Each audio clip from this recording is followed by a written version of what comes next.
Ben, j'ai, bon, je te remercie, cher Sadibou. J'ai écouté les différentes interventions jusque-là. Et si j'ai commencé par partager le sentiment du ministre qui est sur le plateau du live, j'ai été surpris de son deuxième rebond. Moi, mon sentiment, contrairement à ce que M. Ba vient d'expliquer, est que il y a un consensus et politique et au niveau des autres pans de l'intelligentsia locale pour être dans un statu quo dans cette situation générale de crise. Cheikh Sadibou Diop, euh, partir sur la base d'une loi d'habilitation pour cautionner ce qui est en train de se passer dans ce pays-là, en termes de malversations diverses et en termes d'incertitude sur la destinée globale de ce pays. Je vais tenter de m'expliquer. Ces gens ont tous entendu le premier magistrat du pays, Macky Sall, introduire une dimension complètement nouvelle sur le prisme politique, consistant à expliquer que lui, chef de l'État sénégalais, allait coller à ce qu'on appelle la mise en place du nouvel ordre mondial. Tout le monde l'a entendu, et je suppose que ces intellectuels, politiciens qui sont sur ton plateau savent ce que recoupe ce concept-là. Et donc, je suis surpris qu'on soit là, qu'on soit en train de parler de notre pays, qu'on soit en train de parler de la prégnance de nos problématiques, et que chacun fasse dans le consensuel pour ne pas expliciter le trouble légitime qui doit s'emparer de tout un chacun. Cheikh Sadibou Diop, il est évident que aujourd'hui, le Sénégal est en train d'être entraîné dans une voie qui trouve écho par rapport à ce que certains grands leaders de ce monde-là ont déjà explicité.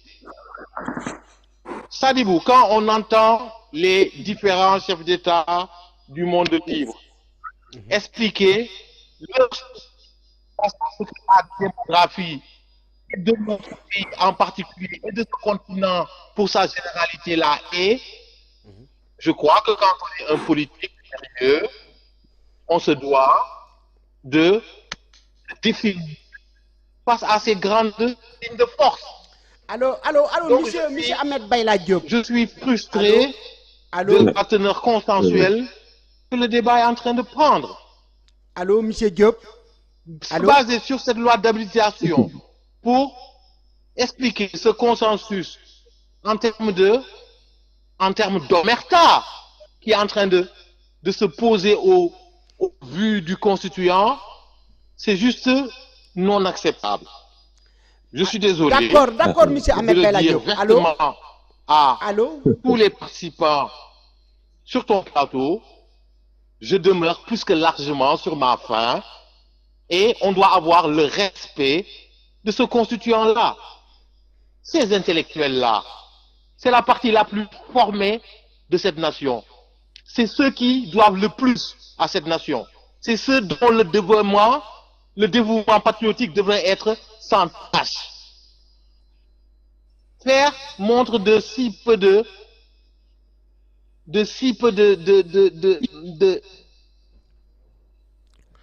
Allô, Ahmed.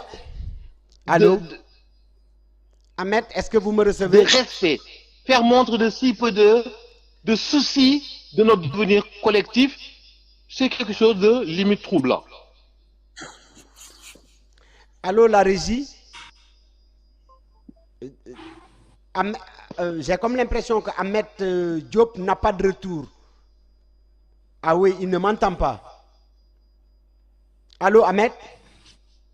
Oui, je t'entends, cher Sadibou.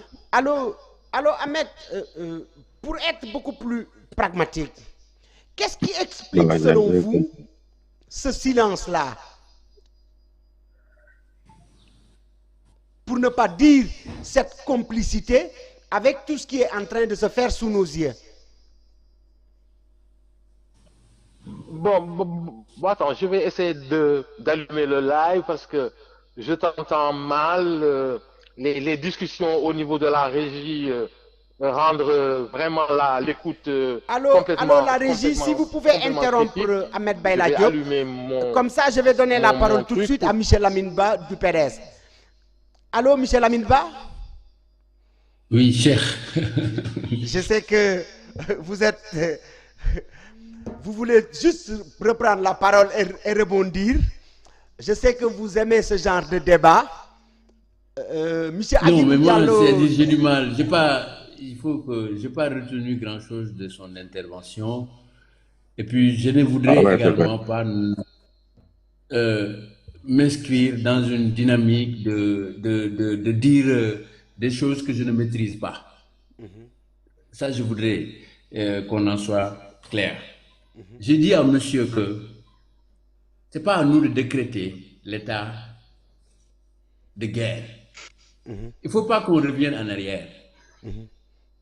On n'a pas signé une loi d'habilitation pour dire au président Macky Sall, faites ce que vous voulez.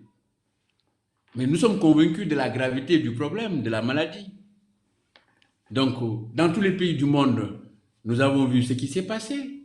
Donc, nous avons pensé que Macky Sall est le président de la République. Il a décrété, lui, l'état de guerre. Nous ne pouvons que réaffirmer notre disponibilité et notre engagement pour tout ce qui peut aider le Sénégal à sortir de cette situation. Vous m'entendez? Allô? Je crois avoir perdu votre ligne. Allô? Lamine, je vous entends bien. Donc je dis que, en votant la loi d'habilitation, nous l'avons fait avec bonne foi, avec une présomption de bonne foi. Vous comprenez? Oui. Cela ne veut pas dire que nous sommes dans une quelconque complicité pour donner un chèque en blanc à qui que ce soit pour faire n'importe quoi. Nous ne sommes pas dans ça. D'ailleurs, dans mon propos, je vous ai parlé de bilan. Je vous ai parlé de responsabilité. Donc, comme pour l'instant, nous sommes en guerre, parce que chaque jour, l'épidémie prend de plus en plus des proportions inquiétantes, et ce n'est pas à nous, citoyens ou partis politiques, vous n'avez vu dans aucun pays du monde où il y a le phénomène du coronavirus, que des partis politiques se mettent au devant, ou des oppositions, je ne sais quoi. Et cela, pour terminer sur ça, que les tenants du pouvoir sachent que qu'ils gèrent bien ou mauvais, demain ils rendront compte. Et ils rendront compte aux Sénégalais. Absolument. Donc pour moi, c'est là où se situe le débat. Vouloir aborder le débat sous l'angle d'un silence, d'une opposition ou de l'intelligentsia ne me paraît pas approprié. Et puis vous-même qui parlez de silence de l'intelligentsia, dites-moi, dans ce pays, depuis l'arrivée de Macky Sall au pouvoir, quelle est la faveur accordée à l'intelligentsia ou quelle est la situation qui a fait en sorte que nous avons mis l'intelligentsia sénégalaise au devant de la scène? Au contraire, l'histoire a montré que ils ont toujours été relégués au second plan. Leur proposition, parfois même, a fait l'objet des critiques les plus sévères de la part des tenants du pouvoir. Donc je ne crois pas que l'heure soit à la polémique. Je veux tout simplement dire que nous avons donné le pouvoir à Macky Sall. Le pouvoir, c'est la loi d'habilitation prévue par la Constitution. Nous souhaitons que le Sénégal, très rapidement, puisse vaincre cette maladie.